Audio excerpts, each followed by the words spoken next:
The woman who inspired the horror film became infamous for her tragic fight with demons and her terrifying death. Though many may not know it, the horrifying events of the 2005 film The Exorcism of Emily Rose were not entirely fictional but rather were based on the actual experiences of a German girl.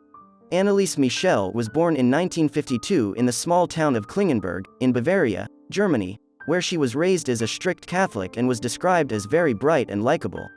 In September 1968, when Anneliese was 16 years old, she experienced her first episode of losing consciousness. And later that night, she felt as if something was pressing down on her chest, pinning her to her bed.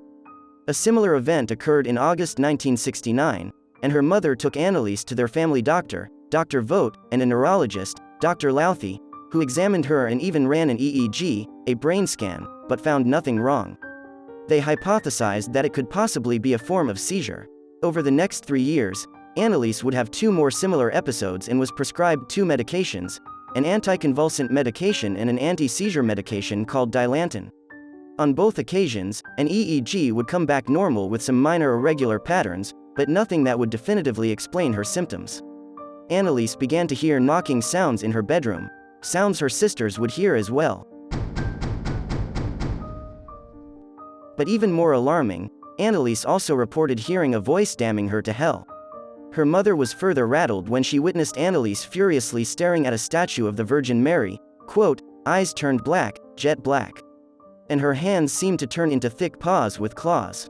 In September 1973, during a neurological visit with Dr. Louthey, Anneliese described horrific visions of demon faces that were tormenting her, and stated that she felt that the devil was inside her. She also reported smelling something that had the aroma of burnt feces, a stench that many around her reported smelling at later times. Around this time, Anneliese's mother described these strange occurrences to Dr. Louthey, who, according to Mrs. Michel, advised them to consult a Jesuit, a claim that Dr. Louthey would later deny. The family definitely searched for a priest and eventually found a priest named Father Alt. In November 1973, Anneliese met with a Freudian psychiatrist who diagnosed her as a neurotic with possible epilepsy. And another neurologist found she had epileptic patterns and took her off Dilantin and put her on Tegretol, a much stronger drug. In July 1975, Anneliese's extremely odd behavior worsened. She barely slept and prayed fervently all night. She ate spiders and flies and even licked her own urine up from the floor. She destroyed rosaries, crucifixes, and holy pictures on the walls. Anneliese also exhibited strength that was close to superhuman, throwing her sister, as if she were a rag doll. A priest named Father Rodwick, a man considered an expert on exorcisms by his peers, reported that he was convinced that Anneliese was possessed. And after deliberation with the bishop, an exorcism was performed. Anneliese was formally approved. It was to be carried out by a priest named Father Renz. On September 24, 1975, the first exorcism rite was performed. Father Renz allowed some of the exorcism sessions to be recorded. In total, 42 audio recordings of the exorcisms were made. I'm going to play some clips from those recordings. But fair warning, these recordings are perhaps the most disturbing pieces of audio I've ever heard.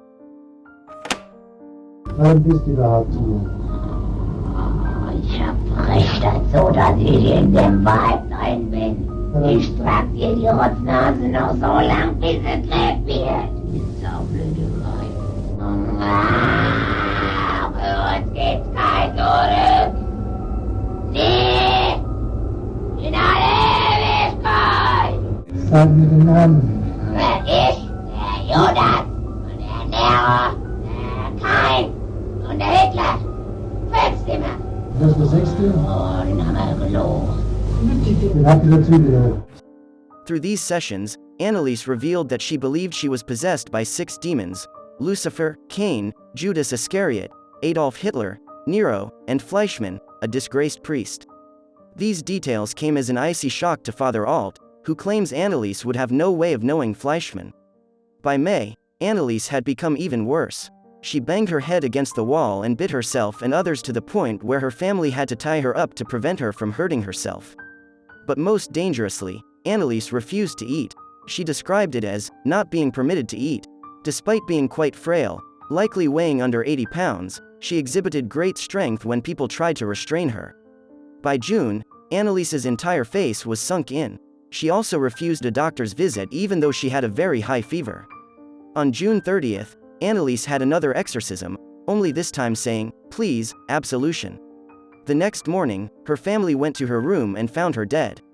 Despite seeking medical attention early on, Anneliese refused to submit to medical attention in the end, as she and her family ultimately placed all their faith in the exorcisms. She died of starvation at the age of 23 after 67 exorcisms, weighing only 68 pounds at the time of her death. After her death, Anneliese's parents and the two priests were accused of negligent homicide, and the case went to trial in 1978. What follows are the two sides of that case. First, let's review the position of the defense. The defense presented eyewitness testimony and formally submitted the recordings as evidence of possession, an idea that the court never seemed to take seriously. From a non-religious standpoint, the defense argued that Anneliese was permitted to deny medical treatment as was her lawful right.